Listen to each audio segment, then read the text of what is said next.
Hello, and welcome to This Week in Sociological Perspective. I'm your host, Samuel Roundfield Lucas.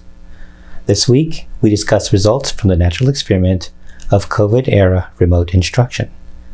But first, I recently spoke with Professor Carly Knight of New York University about a recent paper titled Classifying the Corporation, the Role of Naturalizing Analogies in American Corporate Development, 1870 to 1930.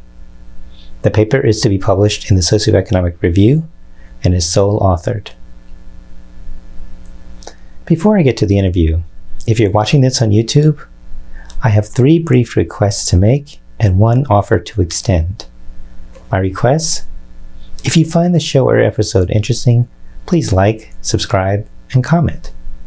My offer: if you want to receive no more than 1 email a week with a link to the new TWiSP episode, click the link in the description and then enter your email address. By doing this, you assure you will be notified no more than once a week about new TWiSP episodes. Thanks. I appreciate it. Professor Knight, thank you for joining us. Thank you so much for having me. So, the subtitle of your paper indicates that the paper will convey the, quote, role of naturalizing analogies in American corporate development.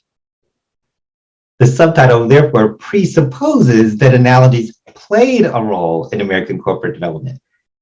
But stepping back from your paper for a moment, I would have thought that money, economic arrangements, and entities like corporations are a matter of solid law, not something as squishy as an analogy. So what possible role can analogies have, and how? I mean, how have people talked about analogies in a way that suggests they might matter for something like this? That's an excellent question, and I'm glad we're getting started that.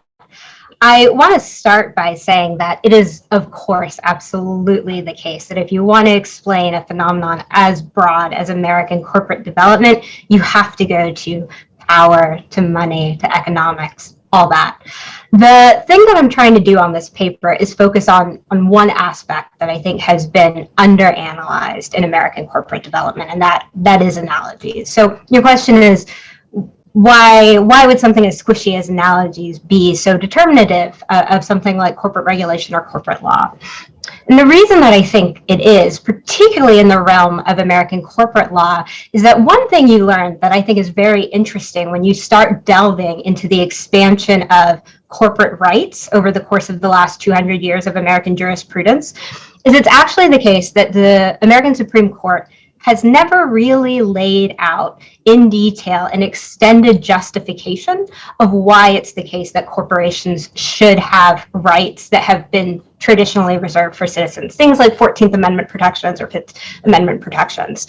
In fact, they sort of have supposed that corporations have had those rights. And the way that they've supposed it is either by citing precedent or by using this kind of metaphorical language that ends up playing such a large role in my story. They say things like, well, corporations have the rights of persons, or corporations are like associations or partnerships.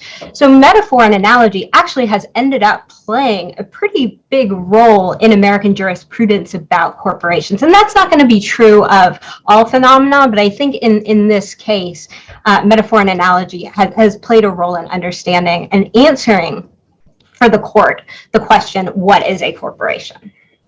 So you're suggesting, just to make sure that I understand, that there are these entities out there that analogies don't seem to play a role, but the corporation and some other economic entities, which I had pains to figure out what they are, but things like a particular economic arrangement do, or actually have been drawn using analogical reasoning. Yeah, and that's absolutely right. And so just to make clear why that's the case, if you're a court and you're trying to do something like answer a question, what are the rights that a corporation has in this particular dispute? the only way to go about answering that is sort of to deal with this question of, well, what is a corporation? Should it have the same rights as its shareholders, or is it a different sort of entity that should have a distinct set of rights? So in answering that kind of question, what is a corporation? What rights does it have? Analogical reasoning, is it more like a person? Is it like this other kind of economic association that we've had in kind of American economic history, has played a big role. Okay, well, there you said another word of reference when you identified history, because the first sentence of your paper states that, and I quote here, the corporation as a private market actor is a fixture of the capitalist economy. But then very quickly in that paragraph, you say it wasn't always so. And so since, I don't know very much about corporate history, what was the earlier view of the corporation? I mean, it lives in my world as a permanent private market actor, and whatever that might mean. But you're suggesting that there was some other view. What was that earlier view?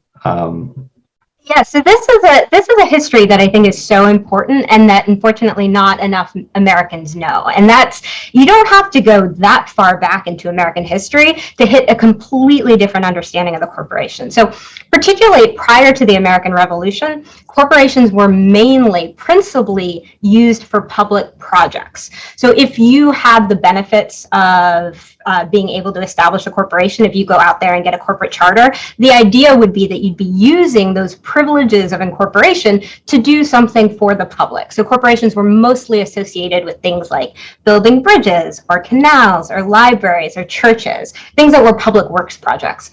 And the reason that they were so important to American economic development is that you had a lot of states that didn't have the budget to accomplish those kinds of things on their own, to build things like bridges or canals.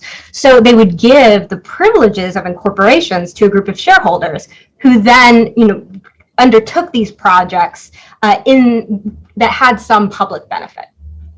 There's this quote that I really like, this idea that corporations are essentially public in some important ways.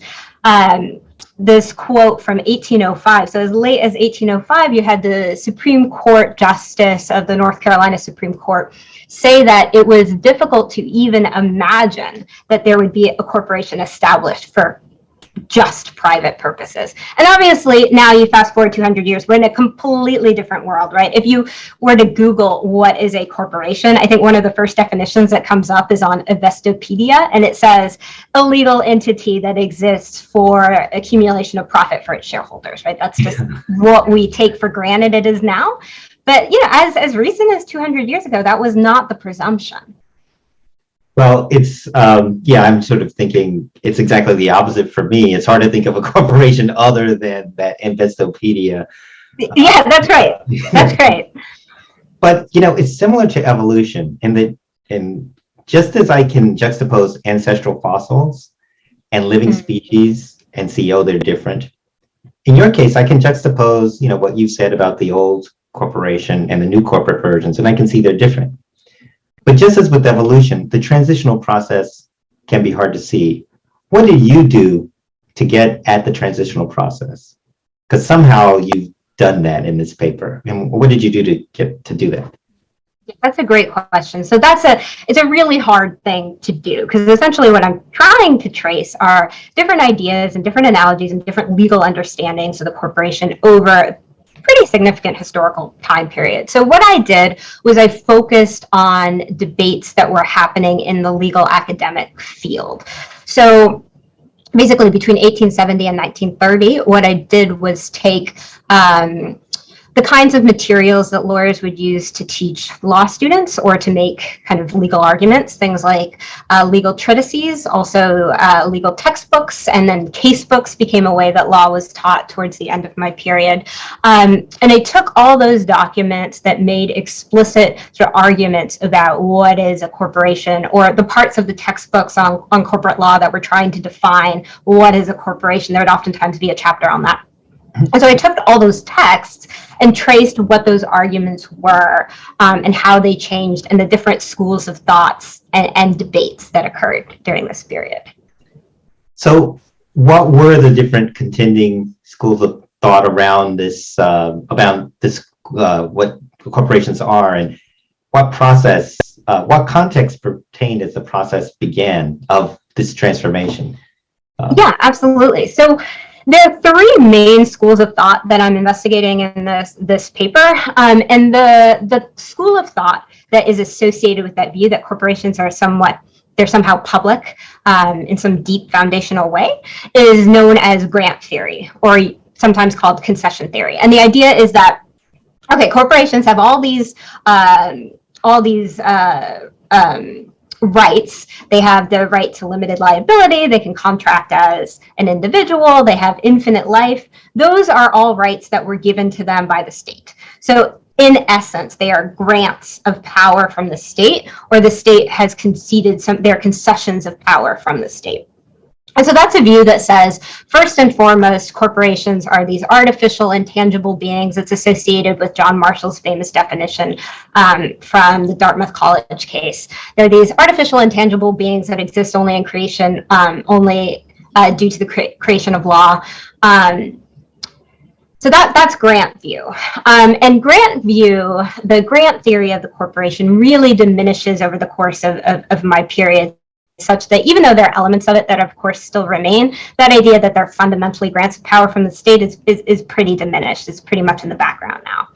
There were two alternative sets of views, two alternative theories that arose in the late 19th century that offered different kinds of definitions of what the corporation were. And both of those kind of draw an analogy between corporations and persons. So on the one hand, one view is called association view. And so that's the view that essentially, when you're asking the question, what is a corporation? The answer is that it's no more complicated than just a group of shareholders. It's just a legal fiction that exists in order to kind of collectivize the private property of these shareholders. And if you want to answer the question, well, what's the rights of the corporation? You just look to the rights of the shareholders. There's nothing else going on. On the other hand, the competing view, I refer to here as natural entity theory. Some other theorists some other legal scholars have referred to it as natural entity theory too. And it argues that, instead of the corporation just being a group of shareholders, it's better to understand it as like its own person. When you create a corporation, it's this real separate entity and has to be treated differently than the shareholders. Maybe it should be taxed differently than the shareholders. Maybe you can hold it accountable for crimes as though it were a person. So those two views, the corporation is like a person, the corporation is just like an association of shareholders, sort of arose and were competing articulations that rose to prominence while the grant view was sort of displaced. So, well, why? So the grant view sounds like it's consistent with that earlier view of corporations as basically public ways of getting public works done. Yeah. So what leads to a diminishment of that perspective? I mean, it doesn't sound like people just woke up one day and said, hey, we don't want this anymore. So was there any kind of kicking off event or something more subtle and long running that undermined that perspective? Or was it just people were better and they just rose up and... No.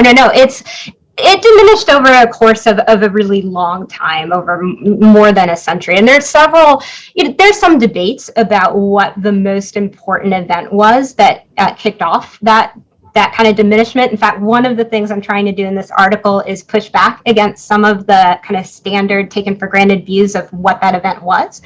So kind of in most classical historiography about American corporate history, the event that people think has been most important in the diminishment of the grant view was the rise of what are called general incorporation laws. So just to explain that a little bit, if like in 1800, if you were to try to get a corporation or organize a corporation with some other shareholders, you'd have to appeal directly to the state legislator. You couldn't just file some paperwork. So you would have to appeal to get a charter, and the legislator would actually have to pass a special act in order to give you that sort of right. And because of that, there was the view, you could really see the role of the state in creating that corporation. general incorporation laws were a way to try to democratize access to corporations. So you have a lot of populist movements saying it's not fair that only these elites are getting access to corporations. So instead, we should make it an easier, more bureaucratic process. And so general incorporation laws were passed by different states at different times. I think the first was in 1812 in New York, but most of them happened in the mid-19th century, were passed by the mid-19th century. So the contemporary, or the kind of classic historiography of this is that once you had these general incorporation laws, once you didn't have to go plead your case in front of a state legislator, then it was easier to think, okay, corporations are just these private entities. All I had to do was organize and file this form. One of the things I'm trying to show is that actually it took much longer for that view to fully fade. In fact, people were still using that view in the late 19th century. So there's not this one-to-one, you pass general incorporation laws and then the idea that they're creations of the state fades. It takes longer than that. One of the things that I think becomes very important, or at least that features in my narrative that I provide here, and that others have as well, it's not just my narrative, it is the rise of national level corporations. So this is something that we kind of take for granted now, but prior to the late 19th century, most companies, most private businesses just kind of operated within state. If you were, chartered in Delaware, you operated in Delaware. If you're chartered in New York, you operated in New York. It was only kind of with the rise of the Second Industrial Revolution that you had businesses that were big enough to be chartered in Delaware and operated in Texas, right? Once you were in this world where you could charter in one state and operate in another, states' laws didn't matter that much anymore. I could be New York and I could pass all the corporate regulations that I wanted. All that would mean is that a corporation would go and get a charter in New Jersey, for instance.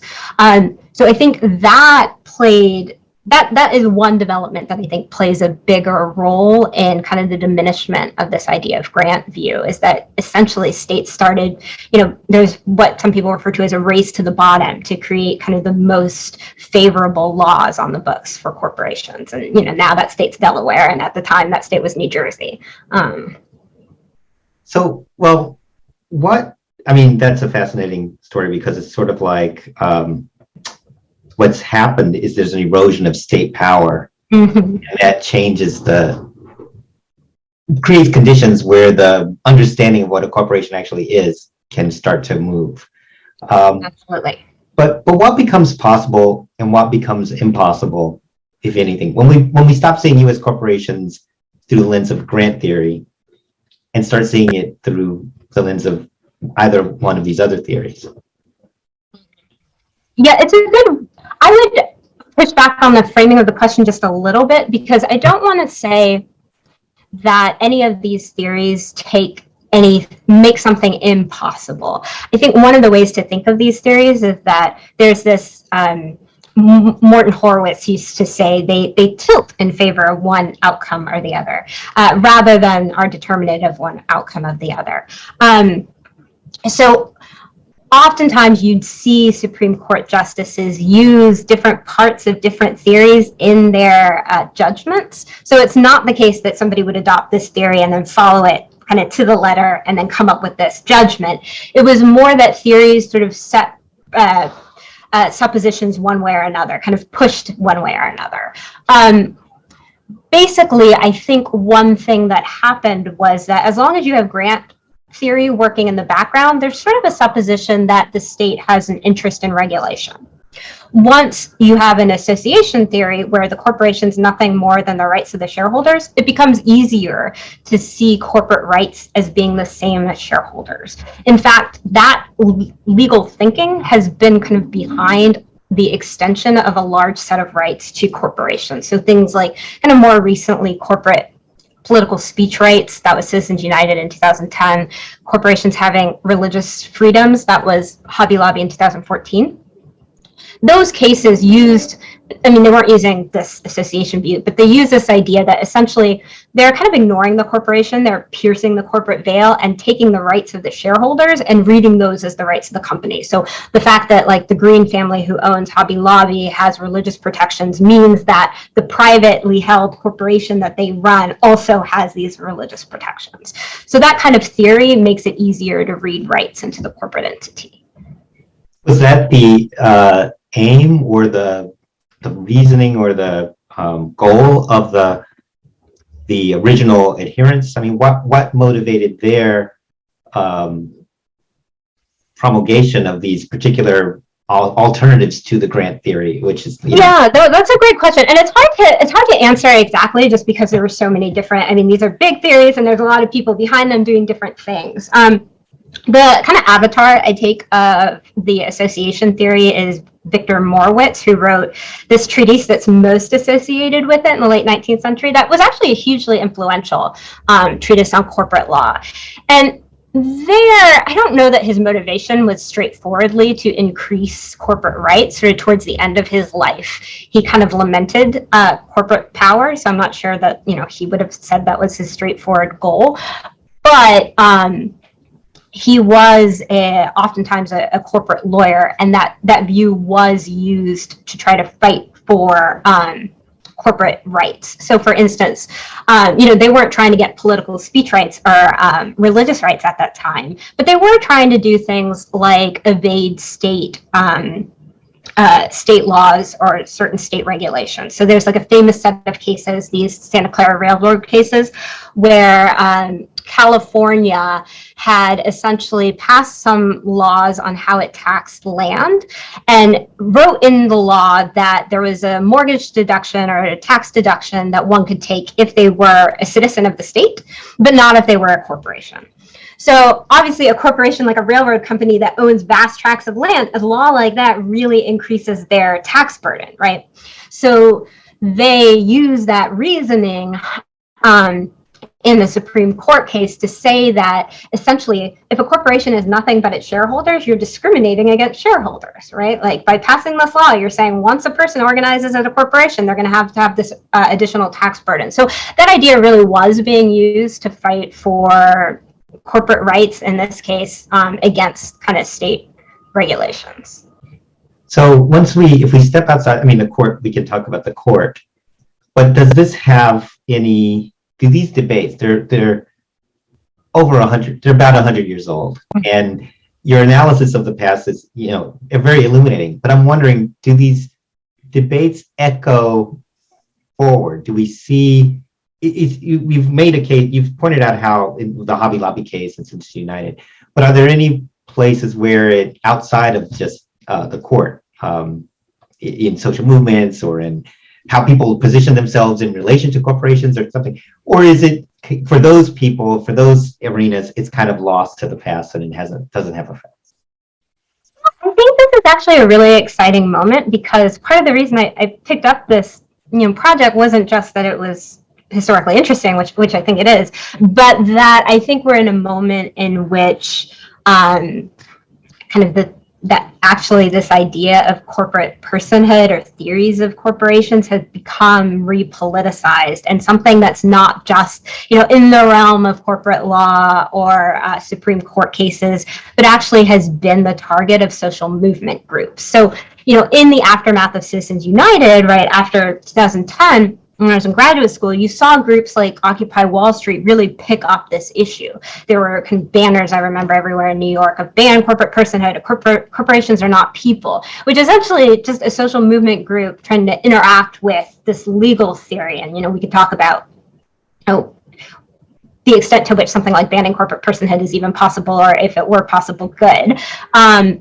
But I do think what those social movement groups are doing is that they're trying to sort of push back against prevailing legal theories of the corporation. So, and those groups have been somewhat successful. So you have groups like Reclaim Democracy Now! Or Move to Amend. They had, I think last time I checked, something like 19 states had passed amendments to try to say that we should overturn Citizens United, the case. I don't think that that's going to happen, but that's still an impressive outcome for these social movement groups.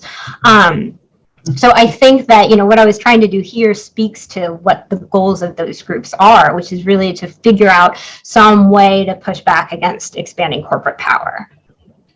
Yeah, I mean, it's interesting because at some points in the paper you note that there was an assumption that the entity theory and the natural entity theory and the associational theories were ways of constraining corporations because they had moral obligations, because of course people have moral obligations.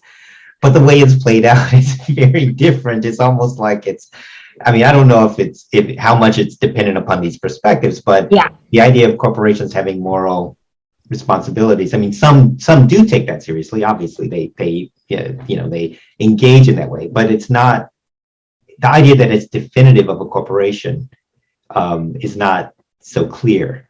Yeah, that's right. This is not the use of the language of a corporate person is not what a lot of these legal theorists had been intending. And that's one of kind of the ironies of this history. I think, you're right to question, and I'm trying not to make the point here that we've ended up in this world because it's the case that these progressive legal theorists were pushing for this idea that corporations are like people.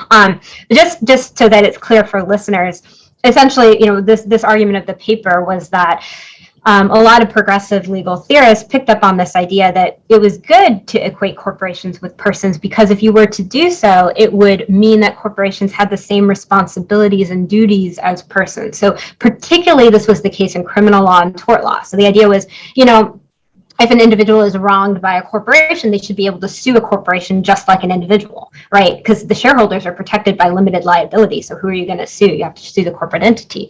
Or if a corporation commits crimes, you should be able to hold the corporation responsible for fines, right? Not just shareholders, right? There should be an entity there that's accountable. So they really push this idea that corporations are like persons, and that language now is not really being used in the way that they had envisioned. So this is a little more speculative, perhaps, but maybe you've got a solid answer. But what is the? I won't ask you what is the corporation. I'll ask you, what are productive ways, or possibly more promising ways, to see corporations, or just in the terms of understanding them, not in terms of doing something, but in terms of understanding them? Are any of these frameworks or analogies or theories better matched than others, or is there some other one that's on the horizon, perhaps, that would bring it all together in a more coherent and a way that would give us a better insight on what corporations are? Yeah, that's a great question. So obviously, I'm a fan of the Grant view. The Grant view is the kind of hero of the story that disappears. And I do think there are kind of contemporary legal scholars and legal theorists who, while not adopting the Grant view, are trying to push forward this idea that corporations are actually really state entities in important ways. So you have this political theorist, David Sipley, some other legal theorists who he's written with, who are essentially trying to push back. The kind of the dominant view right now isn't, well, I don't know, this is arguable, but I would say the dominant view right now is something like corporations are just nexuses of contracts. They are, it has a predecessor maybe in the association view that I talk about here, but it's this kind of law and economics view that's associated with Chicago, that corporations are just nexuses of contracts. And what these legal scholars have been trying to do is say, like, that's actually a mistake. You can't get to the kinds of protections that corporations have now, and they have different names for these, and it gets into the details, but things like entity shielding. You can't have the kind of structure of a public C corporation now without having the state kind of come in and intervene. You couldn't contract your way to a corporation. It is very importantly a state privilege, or a grant of power from the state. So while it's not using that exact same language of grant power, it has that spirit of trying to point to the way it is fundamentally a state creation. And I also think this is more in terms of solutions than just the idea of the corporation, but some of that language has been picked up by some prominent politicians. Elizabeth Warren in her presidential campaign, and I forget the name of the act exactly. It was the Accountable Capitalism Act, or Capitalism Accountability Act. It was really pushing for the idea, and this will never happen, or maybe not never, but it's not going to happen soon, of federal chartering for corporations. Because the idea is that would make it clearer that corporations, it's not just that they can move to Delaware and have no regulations, but that there should be a process of that they're creations of the federal state. So you see in that act some of this language of just kind of the fundamentally public nature of corporations. And so that idea, I think, is still somewhere. Professor Knight, we spend so much of our time and money engaging with corporations, but they are around all the time, and they channel and constrain and enable what we can do in a lot of ways. It's been really nice to take a step back and think about the history as well as the contemporary understandings of corporations. So I really want to thank you for doing the hard work to excavate this, and thank you for coming on and sharing your insights with us today. Thank you so much for having me. This has been a real treat.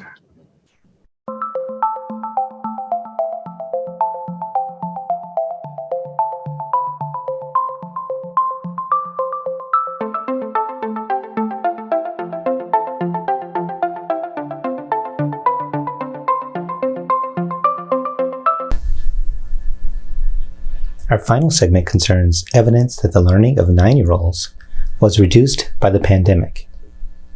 Several news organizations reported on the recent release of the data for the National Assessment of Educational Progress, colloquially known as the nation's report card. The New York Times headline conveyed the news. The pandemic erased 2 decades of progress in math and reading. The report stated, quote, "The declines spanned almost all races and income levels and were markedly worse for the lowest performing students. While top performers in the 90th percentile showed a modest drop, 3 points in math, students in the bottom 10th percentile dropped by 12 points in math, 4 times the impact."